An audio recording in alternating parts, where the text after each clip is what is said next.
Going? Hey, what's going on, guys? Sorry for the delay. No problem at all, man. It's a pleasure. I tell you, it's been a busy off season for you. You're in Japan. You're at the White House, where, by the way, you might as well just move in at this point. And now you've got Kansas City charity softball on Thursday. It's been a busy off season, man. It's going to keep going. How do you make time for all this? You know what? You just kind of keep knocking things out one at a time and don't get too far ahead of yourself and focus on the moment.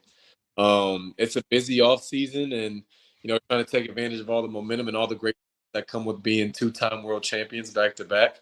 But at the same time, keeping the focus on what the ultimate prize is right now, which is to go back in three-peat. So just gotta take things one day at a time. Absolutely. And Justin, I mean, there's been some new rules this offseason, whether it's the hip drop tackle, them getting rid of that and how that's going to affect you. And also the new kickoff rule, and you could be our new kickoff man. It's an exciting offseason for you. I know you're wanting to get that job. Yeah, you know what? I was actually practicing some of the I practice reps every day. I practice every time we do kickoff or kickoff return. Um, but it's fun. It's a new rule. I think it'll make that play a lot more exciting for all the fans to come in and watch. And then the hip drop tackle, unfortunately, it just is what it is. We don't make the rules. We just have to play by them, and you just got to play with the cards you're dealt and try and make the most out of it. Man, thank you for joining the show, Justin. Real quick off the field, I know you do a lot with tech. I did your event like a year and a half ago at the Crown Center. Are you still into tech and the kids around Kansas City? Are you still involved in that? And if so, can you explain kind of what you do with that? We know you have a golf tournament coming up, a golf event, June 17th at Oakwood Country Club. Yeah, that's all to benefit my foundation, J. Reid. Indeed, we have so much positive momentum happening right now at the foundation space. The focus of the foundation is bridging the digital divide in the tech space, making computer science and other computer science skills cool. And we also teach them financial literacy and other life skills that I think will be helpful to transition our young men and women in high school into being contributing members of society in a healthy space. And we do that by one-on-one mentorship. We try and give them a vision. We have Microsoft as a partner in the foundation, so we do Excel proficiency, the whole Microsoft Office suite, and give them familiarity and skills there. Because if you know how to do that, you'll always get a job. Somebody's always looking for somebody to organize their data. And we operate heavily, and we're getting started in Houston, Texas. We're just going to keep that makes sense. But the fundraiser that we're coming up, the golf tournament, is exciting because I get to do two things at once: play golf, and I get to raise money for my foundation at the same time. So it's a fun two birds in one stone situation. We're going to raise some money, and that's getting poured right back into Kansas City to help out the youth here. We've seen the Chiefs do well at certain positions. Your position is one they've done really well at. And just over the last 10, 12 years, Eric Berry to Tyrann Mathieu to now you. You're a two-time Super Bowl champion. You helped lead the way. This is kind of a two-parter question, though, because Eric Berry, like I said, was more of a quiet leader, didn't really do a lot of talking, wasn't a hoorah kind of guy, didn't really get the guys pumped by what he was saying on the field. And then on social media, on the outskirts of things, he was a very quiet guy, went about his business differently than a lot of other people. Then Tyrann Mathieu comes into town. It's a completely different experience with him for a fan's perspective.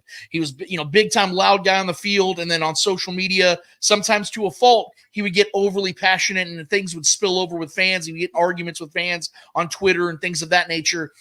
I kind of want to get a perspective of who you are as both a player and as a person when it comes to on the field. Are you more of a guy that likes to talk, or are you more of a guy that like, hey, man, just follow my lead.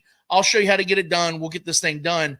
And when it comes to social media, how do you handle things? Because I know there's both positives and a lot of negatives that come your guys' way on social media, not just from Chiefs fans, but from fans across the landscape. I just kind of want to get an idea of how you handle all of that in one.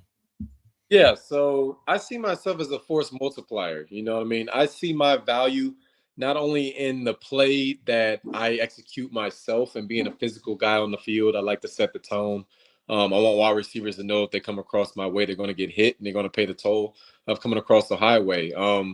But aside from that, my value is also in how well can I make the players around me? How much better can I make the players around me at the same time? So part of my strengths is I'm really good about processing information, shifts, motions, what's about to happen. And I try and put guys in the best position possible for them to make plays as well. So it's not just about me making plays, which I want to make all the plays in the world and, chase all pro and all those things as well. But football is a team sport. It's about how well can I help the next man be prepared and be confident, because we're going to need everybody. You know what I mean? We're going to need every man on the field to be on the field confident and to know what's about to happen, so that when your opportunity to make a play comes, you make the play. So, I see so much value in that. And that's why I'm so intentional about taking the extra time to work with the young guys, to work with the defense, to have off schedule meetings where I'll text guys after practice, go over different looks that we got, just to make sure we're all on the same page. So I like to do that follow-up type of stuff. And then as it comes to the more public space with social media, I like positivity. I don't try and circulate too much around negativity. If you try and find negativity, you'll find it. It's not very hard to find, especially on the internet. There's people, no matter what you do, that'll be upset about some things. There's some people that'll be excited about those things. And I choose most of the time to highlight people saying and replying positive things. So I like to keep my feed mostly positive. Occasionally, I'll snap back if something egregious, you know what I mean, or something I just don't agree with. I need to set the record straight on it. I'll clear the air that way. But for the most part, I think that a more positive space is just healthier. So I try to focus. Absolutely. And I'll tell you, we have a question here from our fifth ally who couldn't be here, Justin. We're going to bring him in. He did a pre-recorded video for us. That's how we do it here. So here's from our guy, Shane Williams. Hey, Justin, how important is it for you, as well as the rest of the team, to three-peat? Oh, huge, man. How important is it for? I mean, this is history. I mean, we had a historical year last year, especially on the defensive side of the ball, in the playoff run and what we did. And that is awesome. And we have a ring ceremony coming up on the 13th. But the day after the ring ceremony, that chapter is closed. Last season, you know what I mean? It's a great accolade. It's something you can look back on the wall, but it means nothing this year. And, we all have our pride and raw hunting. We're trying to reload here and be ready to go on another run and win another championship. And we know that it'll be tough. It won't be easy. There'll be a ton of adversity somewhere along the way. So at some point during the season, fans might lose hope off of whatever happened week, but we're just going to stay strong in our mission and our confidence and respecting ourselves. And we're going to find a way to pull this out and just do it again, because that's what we do here in Chiefs Kingdom. We find ways to win championships. So, Justin, I want to go back to the Kansas City charity softball game. It's this Thursday. Want to get into it a little deeper. You and Trey Smith have kind of taken this thing over. MVS kind of had it last year. I know you played in the event. So I know we've had some people announced. I know George Karloff is going to be there, Trent McDuffie. So just kind of talk about what fans can expect out there. As you can see, you can go to kansascitycharitysoftball.com and get tickets. It's going to be a huge crowd. Last year was massive. It sold out, so better get them now. There's not going to be anything left on June 6th. But, man, this is going to be an awesome event for charity. And, man, if it's anything like last year, it's going to be an event to remember. Yeah, hell yeah. It's going to be the same offense versus defense structure. I've been taking the defense. We've been hitting the batting cages. We're out how we went last year. We're working teamwork. We're doing extra communication stuff to make sure we're on the same page. But the same format as far as offense versus defense. I wanted to add some more wrinkles into it, add a little bit more of my personality into the event. So we're going to have some fun side shows and events that's going to happen in between innings as ways to actually score extra runs. So when guys get out on the field, it'll be competitive no matter what. So it'll be entertaining for fans to watch. It's a total family atmosphere. Bring your wives, bring your kids. A whole lot of fun and the chance to see your favorite athletes doing something that might be a little out of some of our comfort zones, but still having fun nonetheless. So we're really excited about it. It's going to be a great time. You won't want to miss it. Hey, speaking of showing your personality, Justin, real quick, fellas, do you remember in the playoff run, I think it was against the Ravens, and you sacked Lamar Jackson in the open field, and you took the liberty of yelling at the camera that was coming above you in the middle of the field? Do you remember that? You see it. You remember that? Yeah, Yeah, I just want to tell you, at home, everybody like erupted. Yeah. So we need more of that, Justin. We need more. all that other bull job or whatever. Just gonna let the pads talk. You gonna You're looking forward to it. And Justin, I want to ask kind of about your development from college, where you went to Stanford and into the NFL, whether it be a guy like Lovie Smith, Romeo Crennel, Anthony Pleasant, and here in Kansas City, Dave Merritt, Steve Spagnuolo. How have each of those guys helped you and molded your game and gotten you to where you are at today? Yeah, it's been huge, and I'm like a sponge, man. Like I love information. I love feeling like I'm getting better. I love chasing improvement. That's what motivates me. Like when I feel like I'm getting better, understanding something more, it just motivates me to go even harder. Dwayne Akina was at Texas before he came to Stanford. He had a long list of guys: Michael Huff, Sage Griffin, Earl Thomas, Kenny Vaccaro, long list of resumes of successful safeties in the league, and I got to learn from him. From there is where I started learning a little bit more about man coverage, because in high school we played all zone and we did a lot of press work. I worked with a guy, Trent Irwin, who plays for the Bengals. We used to meet after practice all the time and work press man. And then I come into the NFL, and under that time it was Bill O'Brien, and I had two coaches, D'Anton Lynn and Anthony Midget. And from there it was just like getting adjusted to the speed of the NFL. They were very heavy on being sound in the playbook, knowing what to do, when to do it, making your calls early and loud, having that sense of confidence. So that's where I learned the importance of the playbook from. And Romeo Crennel's defense is not easy. Spags is probably the hardest defense and most complex in the NFL, but Romeo Crennel is chasing right after him in terms of complexity. And then from there, you end up going to like Lovie Smith and a couple other coaches in between. And what you learn from Lovie's a little bit more playing free, a little bit more zone style defense. On a quarterback, let your natural instincts take over. And from there, you just take pieces of each of them. There's times when you have to play within the scheme to make sure the scheme works. And there's times where, hey, I don't really have a job based on the play that the offense ran, and I have a little bit of freedom.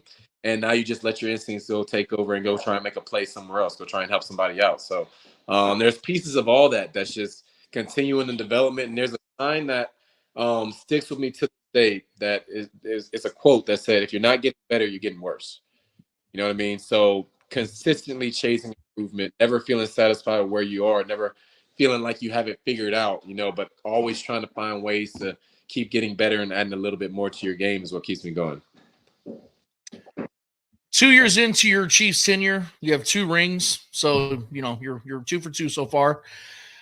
You spoke a little bit ago about how you're just very confident that getting that three-peat. Obviously, that's the biggest goal priority for the entire team. You guys have one mindset. I know that's the reason why veterans like you were on this team to keep the main thing the main thing.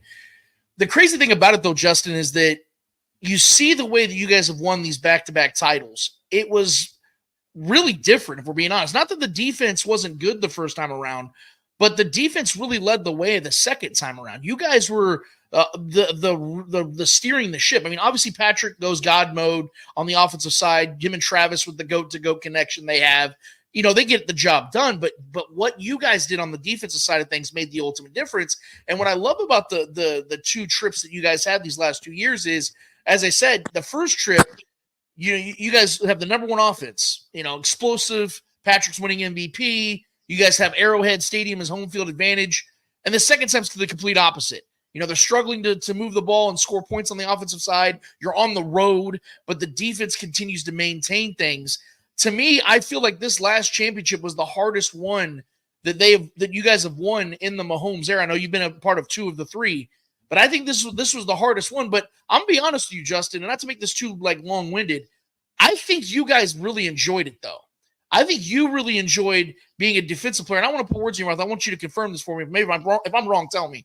But yeah. I think you guys really enjoyed being the villain, because you guys went on the road and shut up a lot of these crowds and a lot of these fan bases that said, oh, if you just get Mahomes on the road in the postseason, we can take care of business. And the opposite took place. I have to imagine that felt pretty damn good, man. No, 100%. Especially as a defensive guy, this last Super Bowl meant, the first one is the first one ever, so that one meant a lot.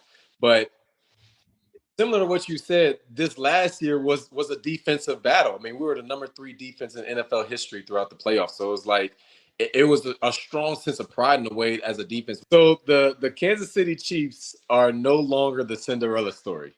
You know what I mean? 2019, the Kansas City Chiefs were the Cinderella story. It's been 50 years. They're coming back. Mahomes is playing awesome. He deserves to win a Super Bowl. He ends up winning the Super Bowl. And now we've been on this run that's been going on for 5 years now, and people are kind of tired of the Chiefs always winning. So now, we're no longer the Cinderella story. We're the big bad wolves of the NFL, and everyone's gunning for us. But you know what? I wouldn't want it any other way.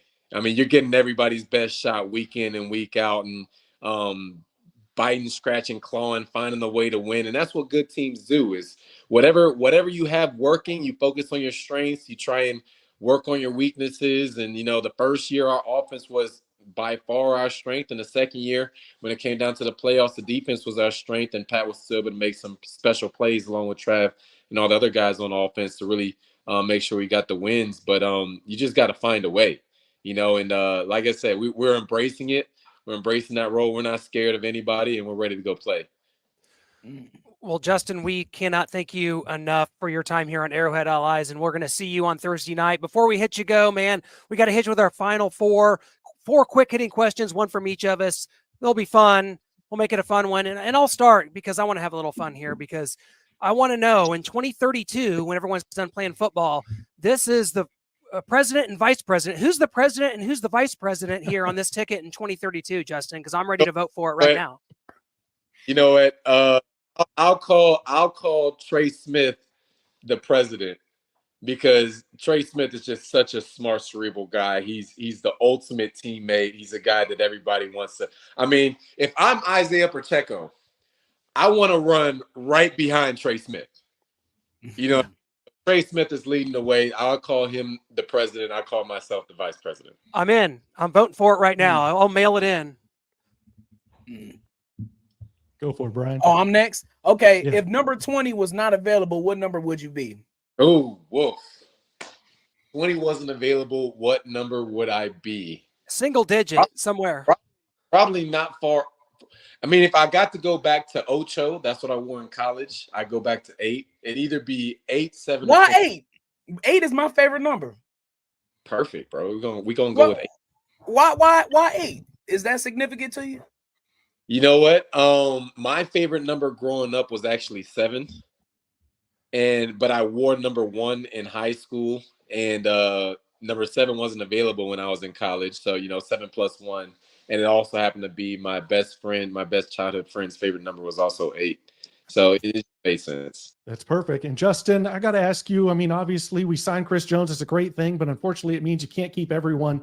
How much is this defense going to miss L'Jarius Sneed? Obviously we've had Dave Merritt and others come out and say it's like replacing Michael Jordan. You can't really do it, but we do love what we have in Jalen Watson and Joshua Williams, along with Najee Johnson, Nick Jones. We've got a lot of guys back there to help fill the role in kind of a collective. But how much are we going to miss L'Jarius Sneed out there? Yeah, I mean, absolutely. I mean, you don't replace a guy like L'Jarius. He's one of one. I mean, the physicality that he brought to this defense, if you put up against anybody, he'd make it a street fight.